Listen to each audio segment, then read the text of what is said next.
안녕하세요. 베나TV 시청자 여러분들 반갑습니다. 뭐 간단하게 보경 씨하고 제가 공지사항이 있어서 이렇게 자리에 앉았습니다. 네, 저희 지금 베나TV가 후원금을 통해서 이제 제작비로 사용하고 있는데요.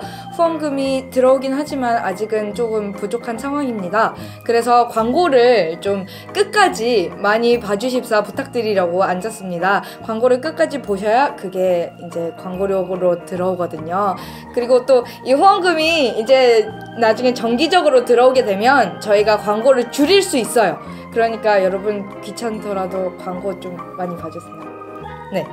왜 뭐 솔직히 뭐 이렇게 떨면서 하는 것 같아 할 건 다 하는 네, 좀 양해를 부탁드리고 싶어서. 네. 아니 이게 항상 공지를 볼 때 우리 보경 씨가 좀 얼어 있는 것 같아서 안타까웠는데 제가 있어도 얼어 있네요. 하여튼 네. 뭐 좋습니다. 저는 뭐 따거 할 말은 없고요. 저희 프로그램을 공유하기를 좀 많이 해주셨으면 좋겠습니다. 뭐 다시 말해서 이렇게 퍼날르기라고 또 얘기를 하시는데 옛날 그 동영상 밑에 보시면 이렇게 화살표 이렇게 돼 있는 거 있어요. 그거 딱 누르면 뭐 여러 가지 SNS들이 뜹니다. 뭐 그게 어디가 됐든 퍼날르기를 많이 해주시면 또 많은 시청자분들께 이게 저희 프로그램 모르는 시청자분들에게도 홍보 효과를 불러일으킬 수 있기 때문에 반드시 좀 공유하기 퍼나르기를 좀 부탁드리도록 하겠습니다. 네, 시청자분들의 도움이 많이 필요합니다. 네. 많이 도와주세요. 정말 많이 필요하대요. 네, 그럼 여기까지 마치겠습니다. 감사합니다. 감사합니다.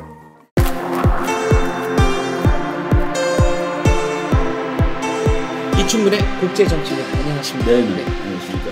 미국에서 저희 애청자 분이 네. 편지를 보내주셨습니다. 제가 읽겠습니다. 저는 한국인 의사로서 미국 의대의 명예교수, 은퇴한 교수입니다. 이충근 박사님의 국제정치를 베나TV를 통해 30회에서 35회 정도 본 것 같습니다. 네, 고맙습니다. 매우 인상적인 강의였고 이충근 박사님의 보편적이고 균형 잡힌 세계관과 또 광범위한 이 지식에 감탄하고 있습니다. 고맙습니다. 저는 한국인 학자나 정치가 중에 이충근 박사님만큼 균형 잡힌 지식을 가진 분을 과찬하시는 것 같습니다. 본 적이 없습니다. 한 사람의 한국인으로서 저는 이충근 박사님이 매우 자랑스럽습니다. 그리고 요즘처럼 정치적으로 혼란스러운 상황에서 그리고 대한민국이 앞으로 국제 무대에서 어떻게 항해를 해나가면 좋을지 사람들이 좀 헷갈리는 상황에서 이충근 박사님의 존재가 이충근 박사님 같은 분이 한국에 있다는 사실이 매우 행운이라고 생각합니다. 그리고 저는 이충근 박사님이 대한민국 대통령의 외교 자문력이 꼭 되어야 한다고 생각합니다. $1,000를 기부를 합니다. 그리고 이 기부금은 이충근 박사님의 강의가 베나TV를 통해 계속될 수 있도록 오직 그것만을 위해서 좀 쓰여졌으면 고맙습니다. 좋겠습니다. 이충근 박사님은 강의원을 통해서 현실적 국제 정치가 모든 한국인들에게 필수 과목이 되었으면 좋겠다라고 말씀하셨습니다. 그러나 제 생각에는 특히 고등학교와 대학 과정에서 국제 정치가 필수 과목이 되었으면 좋겠습니다만 오직 이충근 박사님의 강의가 그렇게 됐으면 좋겠다는 뜻입니다. 저에게 전자송금을 하는 것이 좋을지 아니면 개인 수표를 보내는 것이 좋을지 베나TV로 어떻게 기부를 하면 좋을지 알려주시기 바랍니다. 데이비드 장근청 선생님이 이렇게 편지를 보내주셨습니다. 편지를 보내주셨고요. 또 이렇게 개인 수표, 고맙습니다. 개인 수표 $1,000 보내주셨습니다. 장근청 교수님 감사합니다. 개인 수표를 보내주셔도 저희가 국내 그 은행을 통해서 환전하는 데는 전혀 문제가 없습니다. 어떻게 보내주셔도 상관은 없고 아무튼 보내주신 기부금 저희가 이충근 박사님의 국제정치 강의를 계속해 나가는데 소중하게 쓰겠습니다. 감사합니다. 고맙습니다. 이런 그 지원이 있으니까 마음이 부담이 가는 것 같아요. 더 공부를 열심히 하고 뭐 하여간 뭐 우리나라가 좀 잘 사는 나라, 힘센 나라가 됐으면 좋겠습니다. 네. 그런 목적을 가지고 하는 건데 뭐 연구하고 공부하고 그러면 되는 거죠. 뭐. 많은 분들이 지적 갈증을 해소할 수 있어서 예. 좋다 이런 예. 얘기를 하시는데 예, 고맙습니다. 정말로. 오늘의 주제는 트럼프 취임과 그 즈음의 국제 정세의 변화입니다. 그렇죠. 이제 뭐 1월 미국 시간으로 1월 20일, 우리나라 시간으로는 뭐 1월 21일 네. 토요일인가 그렇죠? 예, 미국은 금요일이고 이제 뭐 정권이 이제 교체가 되고 이 새로운 시대가 들어서는데 이 국제 정치를 이렇게 보면은 그 참 움직임이 빨라요. 그러니까 네. 뭐 요란한 움직임이 보이는데 그런 것들을 몇 개 한번 뭐 오늘 정리를 해보죠. 네. 그러니까 항상 그러니까 불안정이라도 그것이 오래 패턴을 유지하면 그래도 괜찮습니다. 그죠? 근데 별로 불안하지 않은 거라도 딱 뭐가 바뀔 때 변화하는 변화할 시점, 때 그때 그냥 막 시기. 흔들리고 뭐 특히 이제 작은 나라들은 그 위험해지고 그러는데 네. 바로 지금 그런 시점 아닌가 하는 생각이 들어요. 대표적인 예가 미군이 폴란드로 진입한 그렇죠, 거죠. 그렇죠. 이건 아주 상당히 큰 뉴스인데 미국군이 일개 여단 병력이 들어갔습니다. 네. 그 여단이면은 영어로는 브리게이드라고 얘기를 하고 그리고 브리가디에 제너럴 해가지고 그 별 하나가 지휘하는 부대가 여단입니다. 네. 근데 요번에 들어간 사람은 뭐 그러니까 장군은 아니고 대령이더라고요. 그런데 이제 1월 12일자 그 미국 뉴스들에 나왔는데 1월 13일 날짜에 나왔군요. 1월 12일 날 미군 약 3,000명 정도가 독일에 있던 미군이 폴란드 국경을 넘어서 폴란드로 들어갔습니다. 주둔하려고. 2차 대전 이후에는 처음이죠. 그러니까 이게 정식 주둔하러 가는 거는 처음일 겁니다. 사상 최초네요. 그렇죠. 네. 그래서 야 이게 참 놀라운 일이 벌어지는구나. 이게 그 미국군이면은 지금 현재 세계에서 제일 막강한 군대 네. 아닙니까? 그 군대가 바로 폴란드면은 소련, 그러니까 지금 소련이 아니라 러시아지만은 러시아 코앞에 들어가는 것이죠. 네. 이제 나토가 확대되는 겁니다. 이렇게 말하면은. 그런데 지금 이제 유럽 나라들이 지금 많은 나라들이 이렇게 좀 떨고 있어요. 그 푸틴이 상당히 공세적으로 나오잖아요. 네. 그리고 우크라이나를 점령한 것은 정말 그 유럽에서 2차 대전 이후에 군사력에 의해서 땅이 점령된 거는 또 거의 첫 번째 사례입니다. 네. 그래서 그 다른 나라들이 그 러시아는 뭐 군사력이 엄청나게 센 나라니까 거기에 대해서 그 두려움을 느끼고 있는데 많은 그 또 두려움을 느낄 때 그거를 상쇄해 줄 힘이 미국이라는 힘이 오랫동안 있었는데 야 지금 저게 어떻게 되는 거야 하는데 지금 요 시기도 재미있어요. 아직은 대통령이 오바마입니다. 그렇군요. 그렇죠. 네.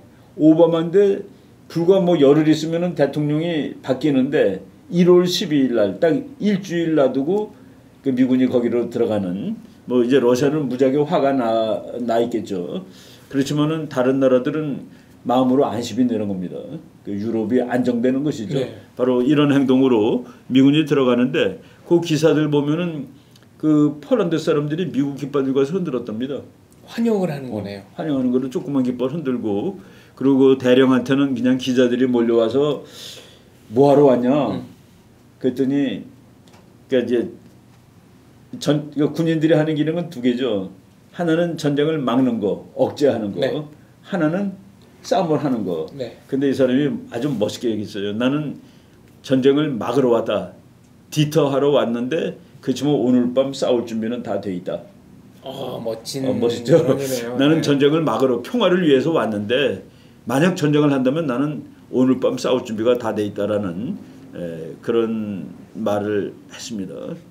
그래서 요 유럽에서는 미군이 폴란드로 들어가고 그리고 또 뭐 이제 그게 유럽뿐만 아니라 네. 아시아에서는 그 미국의 삼함대는 3함대하고 7함대가 태평양을 동서로 나눠서 네. 이제 가지고 있는 부대죠. 우리가 전번에 잠깐 얘기를 했을 겁니다. 네. 그런데 그 3함대에 있던 군함이 남진아해로 지금 오고 있습니다. 칼 빈슨이라는 미국 항공모함인데 항공모함 지금 있는 것 중에서는 조금 좀 고참입니다. 고참. 번호가 70번인데 이렇게 번호가 쭉 나가죠. 그런데 그 제일 고참급에 해당되는 칼 빈슨호가 이제 삼함대 소속인데도 불구하고 남중국해로 들어오고 네. 있다. 그리고 그것 외에도 뭐 여러 군데에서 그리고 이제 큰 나라만 이렇게 그 뭐 장이야 포야 하는 거 아닙니다. 조금 상대적으로 급이 낮은 나라들도 이렇게 부지런 떠는데 일본 아베 수상이 필리핀을 방문했는데 네. 그 사진이 보면 보통이 아닙니다. 필리핀 아주 최고 의장대가 나와서 네. 아주 완전히 호화찬란하게 옷을 입었더라고요. 거기에 그 아베가 이제 지나가는데 아베가 주겠다고 약속한 돈이 우리나라 돈으로 10조 원이 넘어요. 네, 한번 언급을 하셨습니다. 이 시간에. 뭐 네. 80 그렇죠. 네. 그렇게 하고 무기를 주기로 했습니다. 아, 무기도. 네. 그 스피드보트라고 나오는데 네. 그 고속정, 쾌속정 이런 배들이 큰 거람 따라다니고 아주 못살게 구는 배들이거든요. 그런 것도 주고 네. 그리고 공개 강연에서 이제 그렇죠, 굉장히 그렇죠. 많이 그리고 언급을 호주를 해주셨습니다. 갔습니다. 그리고 아베 수상. 아베는 그거라고 또 호주를 가가지고 호주를 갔다는 거는 미국의 태평양 동맹을 엄청 강화하겠다. 강화시키는 네. 것이죠.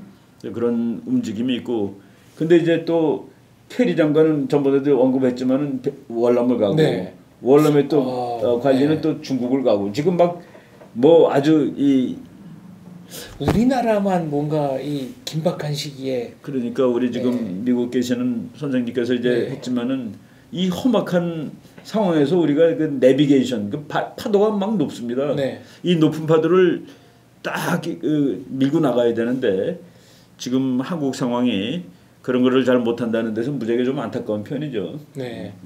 미군의 폴란드 침공, 폴란드 진입입니다. 폴란드 진입은 나토와 맞섰던 기구인 그 바르샤바 조약기구, 그게 바로 폴란드 수도에서 이제 그렇죠. 조약이 된 건데. 폴란드 수도 와르샤와가 예. 와르샤와 바르샤바 네. 이렇게 되는데 거기를 미군이 들어간다는 건 물론 폴란드의 이 수도를 들어간 건 아닙니다. 그 마을 이름이 그럼 뭐 조그만 마을인데 네. 어디 쓰질 않았군요. 그 마을로 들어갔지만은 그 폴란드의 군사 기지에 미군이 일개 여단이 주둔한다. 미국 일개 여단은 또 다릅니다. 개념이. 이제 이것도 뭐 우리가 그 군사 상식으로 군부대 중에서 제일 큰 거가 군단이라고 그러죠. 네. 군단. 군단장 그러면 별이 3개입니다. 뜨이스타고. 그리고 그거보다 밑에 급이 사단. 네. 사단장은 보통 이제 별 둘인 투스타, 사람이 하죠. 네. 그리고 사단 밑에 여단. 근데 여단이 이제 완스타가 하는 겁니다. 그런데 옛날에는 군단, 뭐 사단이 했는데 미군이 너무 세져가지고 그 위 2개는 없앴습니다. 사실 개념상으로. 아, 네. 이게 여단이 가면은 웬만한 일을 다 하는 거예요. 옛날에 군단이 하던 것도 여단이 할 정도고 제가 전방에 있던 어떤 한국군 부대를 방문했다가 한 뭐 오래됐어요. 한 뭐 20년쯤 된 것 같은데 그때 우리 사단장인 장군님하고 이제 커피 한잔 하면서 그때 이제 미국이 걸프 전쟁하고 얼마 안 지났을 텐데 미국이 무지하게 강한데 얼마나 강합니까? 그랬더니 그 사단장님이 미국 강하죠 그러더니 미국군 일개 여단이 우리나라 일개 군단하고 맞먹을 거려고 그러더라고요. 그럼 병력으로 치면은 그러니까 일개 군단이면 네. 그렇죠. 일개 군단은 사단이 3개는 있는 겁니다. 최소한도. 그게 합쳐져 일개 군단인데 그 그냥 대략 계산해 보면 한 10배 치면 되는 겁니다. 그러니까 미군 한 명 병력이 한국군도 엄청 센데 10배 이상 거의 10배 정도 잡는 무기와 거죠. 장비 군단하고 여단하고 가지고. 같은 거로 보면은. 근데 지금은 더 세졌을 거란 말이죠. 그 일개 여단이 폴란드를 들어갔다라는 거가 그 지정학적으로 상당히 의미를 가지고 있는 네. 사건이라고 보여집니다. 네. 이게 오바마 행정부에서 한 거가 되는 것이죠. 그렇죠. 이제 마지막 네. 오바마 마지막? 대통령이 그 마지막 그 결정을 내린 사람인데 그래서 그런 걸 보면은 역시 그 외교 정책에는 여야가 없어요. 그죠? 그게 상당히 그 의미에 따라서는 엄청나게 그 골치 아픈 사건인데 네. 델리키트하고 근데 오바마 대통령이 그 끝날 때 그 미군이 들어가고 그럼으로써 그 다시 트럼프 대통령이 당선 이제 취임한 직후에 그 여러 할 수 있는 어떤 뭐라고 그럴까요? 매누버 이 활동 환경을 그걸 편하게 해주는 거죠. 네. 그래서 그러니까 욕 먹을 일은 본인이 하고 퇴임해 버리고. 그렇지. 네. 그래서 우리나라 뭐 어떤 언론들은 오바마 대통령이 된 데 대해서 불만스러운 논조로 많이 얘기를 하는 것 같은데 네. 전반적인 특히 이제 외교 정책에서 보면은 그래도 그 잘 진전되는 것 같은 오바마 느낌이 정부와 듭니다. 트럼프 정부 사이에는 연계성이 그렇죠. 분명히 그렇죠. 있는 거네요. 그러니까 우리가 말하는 항공모함 오고 뭐 이런 것들이 오바마 대통령이 있을 때 하는 거죠. 네. 어. 사인을 했으니까 그렇죠. 그때부터 그렇죠. 이제 시작이 된 트럼프는 거죠. 지금 현재 그이 일이 있을 때는 대통령은 아니거든요. 아직 네. 일주일 열흘 전이니까. 그래서 이런 것들을 보면은 아 참 좀 멋있다는 생각도 들고 그래서 우리나라도 그 외교 정책에 대해서 국가 안보 정책에 대해서 여와 여가 다르면 나는 안 된다고 봅니다. 네. 그 밖에는 또 어떤 주목할 만한 일이 벌어지고 그리고 있는지요? 이건 뭐 미국 국내적인 얘기인데 미국이 그 자카르타에서 얼마 전에 테러 났는데 네. 그 그룹을 미국 외무부가 국무성이 테러 그룹으로 아예 지정을 했습니다. 그러니까 테러리스트로 지정을 당하게 되면은 그 미국 국무부가 지정을 하게 되면은 뭐 이제 미국 은행이라든가 또는 미국 기업이라든가 장사하고 뭐 이런 걸 전부 다 차단을 당하게 됩니다. 거기랑 거래하는 모든 그렇죠. 금융기관을 그렇죠. 다 단죄를 그래서 하니까요. 미국이 그냥 어디 조직을 테러리스트라고 이제 그러니까 발표하는 거 발표해가지고 리스트에 올리는 거하고 안 올리는 건 그 테러리스트가 행동하는데 천양지차가 됩니다. 네. 근데 그 최근에 미국 국무부가 그 자카르타 테러한 그룹을 그 영어로는 그냥 테러리스트 오가니제이션 너는 테러 조직이야라고 네. 얘기를 하는 것이죠. 그래서 그 지정을 이제 받았습니다. 이런 것들이 이 뭐 오바마 대통령이 마지막으로 나가면서도 그 마지막 순간까지 그래도 그 외교 정책 결정들을 하고 있다라는 거가 되고 이거는 바로 그 트럼프 쪽으로 가는 트랜지션의 그러니까 뭐 움직일 수 있는 범위를 넓혀주는 거죠. 그렇죠. 정책 결정을 하는 말하자면 동원 수단을 그렇죠. 많이 동원할 수 있게 네, 그렇죠. 후임자를 위해서 그렇죠. 배려를 하고 간 그러니까 겁니다. 자기가 하는 것보다 대통령 되자마자 저거 테러리스트 그룹이야. 그러면은 약간 부정적인 일을 하는 거잖아요. 네. 그죠? 그 부정적인 일을 앞에 있는 대통령이 해주고 나가면은 그만큼 뭐 뒷사람이 편해지죠. 그런 일이 네. 있습니다. 그리고 요거는 제가 그냥 뉴스 보면서 이제 몇 개 본 건데 트럼프 취임식은 오바마 취임식보다는 오는 사람이 적은 모양이더라고요. 네. 뭐 그래도 100만 명이라고 그러더라고요. 어마어마한 숫자죠. 100만 명은 뭐 무지막지하게 많은 숫자인데 이제 오바마 대통령은 그 미국 역사에 또 그 사람도 기록이죠. 흑인이 대통령 됐다는 기록에. 네. 그래서 그 뭐 엄청나게 많은 사람들이 왔었던 축제 분위기는 그때가 훨씬 더 그렇죠. 네, 지금은 좋았습니다. 이제 그 백인들하고는 그런데 이제 미국의 소수 인종들이 많이 좀 그 기분이 좀 우울해 있는 상황입니다. 그런 의미에서 이제 축제 분위기가 그때보단 작아도 그래도 뭐 그렇다고 그래서 뭐 제가 라디오를 얼핏 들었는데 반쪽짜리라고 했는데 그건 아니죠. 네. 그렇게 얘기하면 안 되고 반쪽짜리라는 것은 사람이 적다라는 뜻이 아니라 이 구조가 엉망이라 할 때 반쪽인데 그런 말은 저는 그 우리나라 방송에서 적절한 용어가 적절하지 아니다. 않다고 네. 봅니다. 그런데 그 재미있는 거는 목사들이 와서 기도를 하는데 오바마 대통령일 때는 그 이 동성애 반대자들을 그러니까 목사 중에서 동성애 반대하는 사람이 많죠. 네. 근데 그런 목사들이 기도를 못하게 했습니다.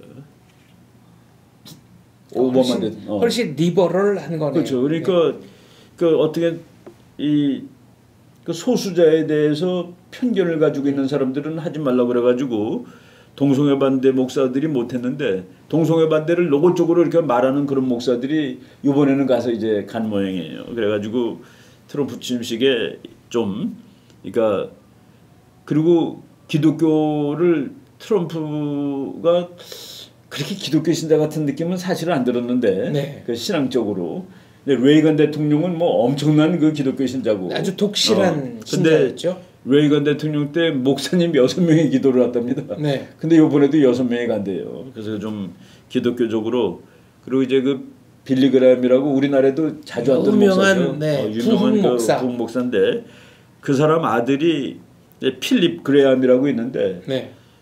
이 사람이 그 오바마 대통령 있을 때 미국 국방부에 가서 국방성 건물 크잖아요. 그 워싱턴에 있는데 거기서 이제 무슨 기도회를 하게 돼 있었는데 이 사람이 동성애 반대했다고 그래갖고 기도회를 거부를 당했습니다. 그래서 이 사람이 거부를 당한 다음에 안 간 게 아니라 가서 마당에서 한 거예요. 그 건물 바깥에서. 독자적으로. 독자적으로. 네.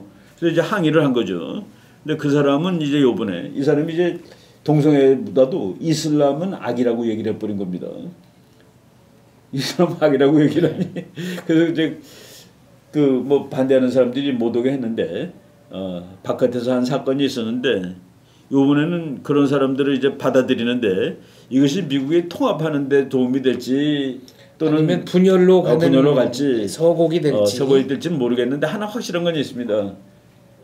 보다 미국적인 전통을 따르겠다 하는 그런 거예요. 네. 뭐 미국은 다원사회는 다원사회가 틀림없지만은 그래도 그 밑에 저변에 흐르는 흐름은 미국 건국 정신이 기독교라는 그렇죠. 거는 뭐 기독교, 부정할 수 없으니까요. 미국주의, 네. 민주주의 이런 거는 헌법 네. 이런 거를 부정할 수는 없을 거예요. 근데 이제 하여간 이게 그 지금 현재 아주 그 뜨거운 이슈입니다. 뜨거운 감자인데 그런 거를 트럼프가 조금 좀 과감하게 네. 과감하게 이제 깨트리는 부분도 있는 것 같아요.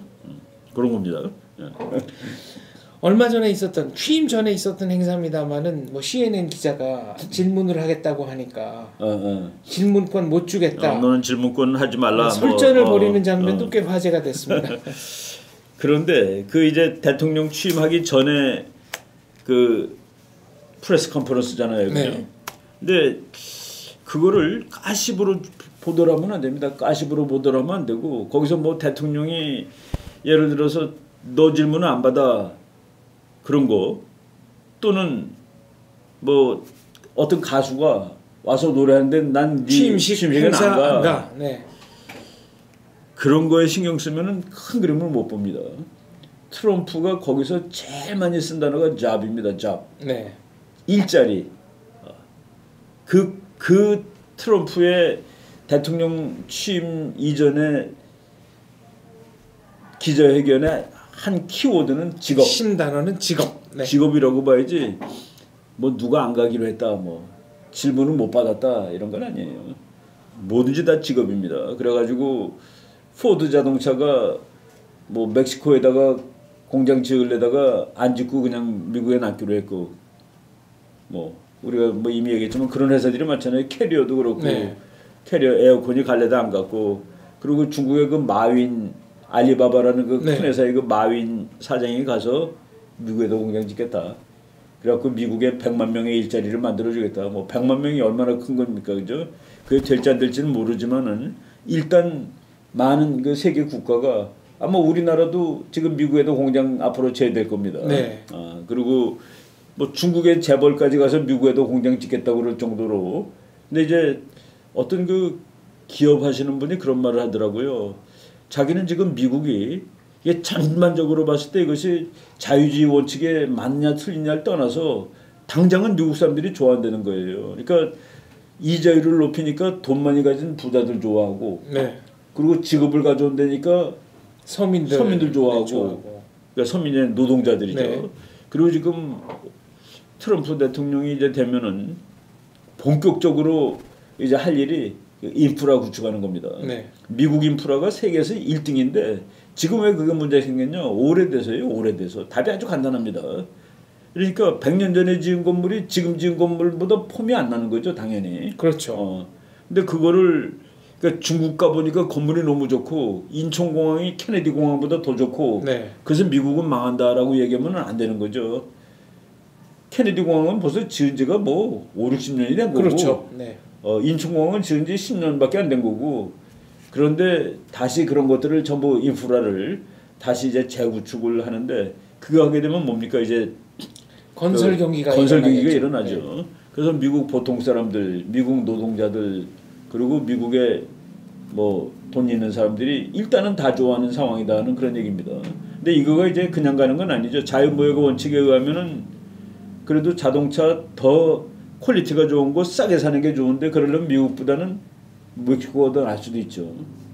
궁극적으로는. 네. 그럼에도 불구하고 짧은 기간 동안 미국 국민들이 일단은 지금 그 만족을 한다는 그 얘기입니다. 지금 멕시코가 좋다고 말씀하시는 거는 멕시코 인건비가 싸니까 멕시코에서 생산하는 게 더 그게 이제 우리가 그 네, 이 자유무역 맞다. 원칙이라는 게 참 그 이제 설명 그러니까 모든 100%를 다 만족시킬 수가 없어요. 어느 정치가도. 네. 그런데 미국이 예를 들어서 토요타, 현대를 사서 쓴다.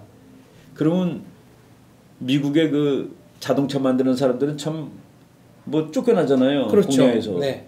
그런데 미국의 예를 들어 99% 아니겠습니까? 자동차를 만들지 않는 미국 시민들. 그러니까 예를 들어서 나는 학교 선생이야. 네. 뭐 나는 저 농사꾼이지. 네, 그러니까 친척 중에 가족 중에 이제 자동차 회사 다니는 사람이 없는 경우 그런 경우는 그 미국 사람의 압도적인 다수는 자기가 월급 받은 돈으로 미제보다 훨씬 좋은 자동차를 싸게 사서 살 수 싸고 있다. 품질 좋은 제품. 그게 자유무역의 원칙입니다. 네. 그래서 자유무역을 하는데 그 자유무역을 하다 보니까 모든 국민은 기분이 좋아졌는데 일부 해결되지 못한 문제가 있죠. 그 러스트 벨트가 생기는 거죠. 네. 그 공장들이 다 나가니까 우리나라 같은 경우는 거꾸로 농민들 네. 우리가 미국 고기 사오고 미국 쌀 사오니까 쌀값이 내려가서 모든 국민이 다 좋은데 쌀을 만드는 국민들은 안 좋잖아요, 그죠? 그리고 그 사람들의 일가 친척들 요 문제까지 다 해결하는 방법이 사실은 없는 겁니다. 근데 저는 지금 이 세계화가 쭉 가다가 네. 지금 삐꺼다 가는데 바로 그게 브렉시트로 나타나고 트럼프 현상으로 나타나고 네.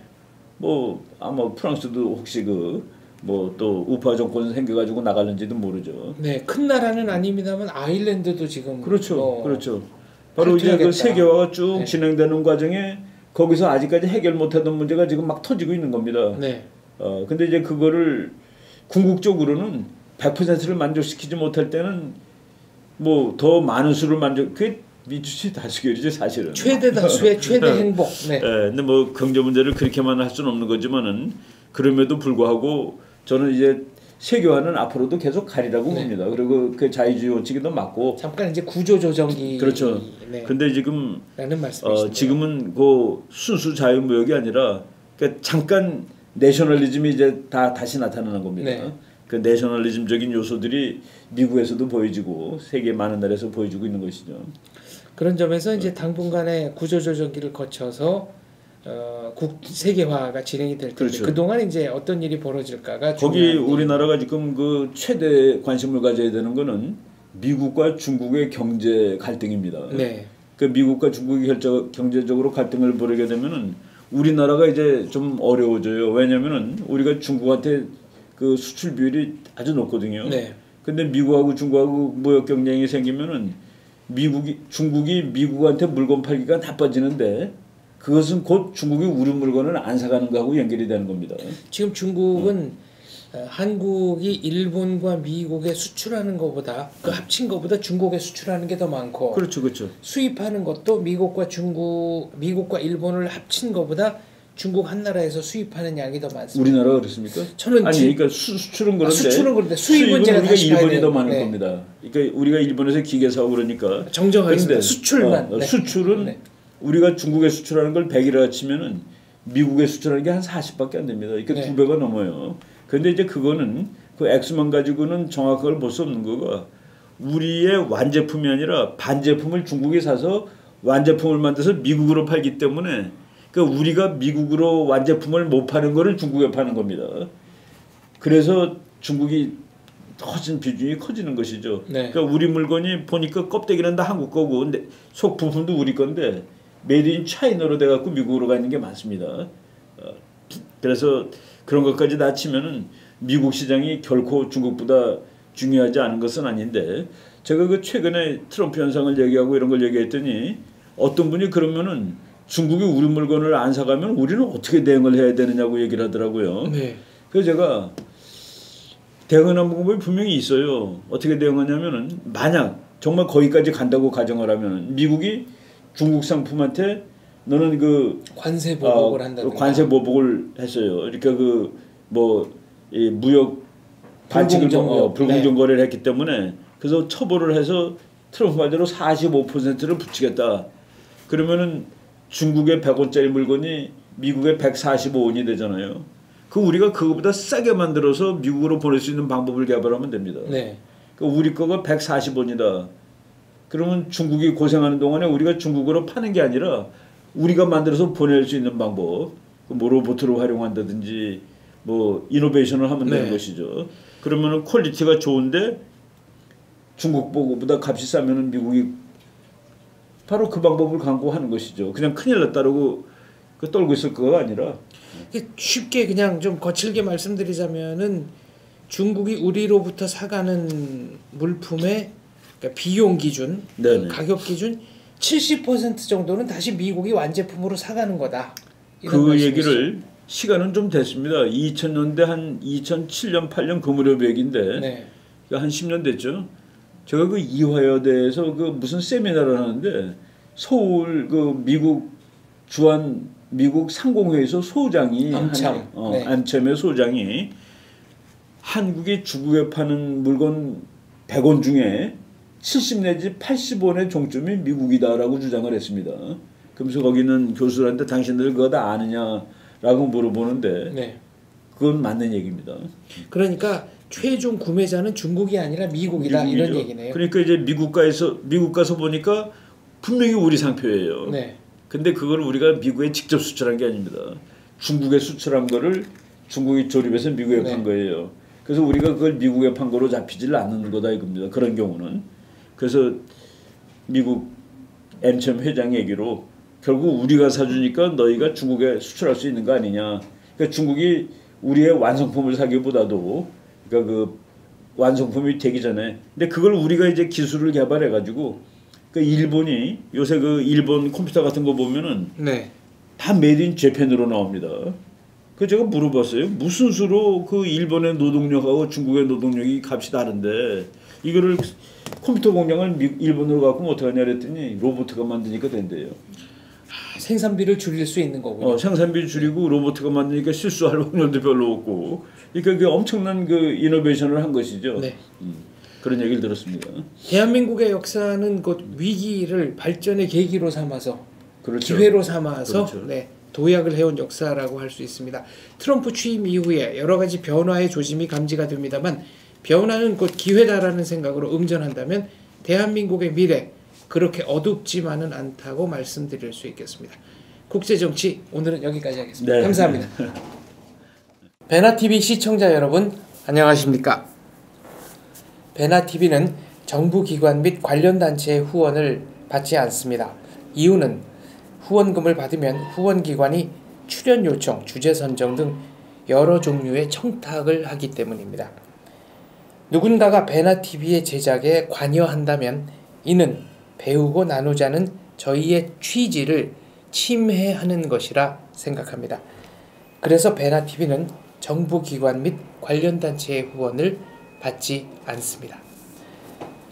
몇몇 시청자분들이 가끔 후원을 해주십니다만 그때마다 감사하면서도 죄송스럽습니다. 베나TV의 재정 상태를 개선하기 위해 시청자 여러분께 부탁 말씀 올립니다. 시청자 한 분이 한 달에 1,000원씩 후원해 주시는 111 캠페인을 시작하려고 합니다. 베나TV가 앞으로도 꾸준히 알찬 프로그램 만들 수 있도록 111 캠페인 많이 도와주세요. 감사합니다.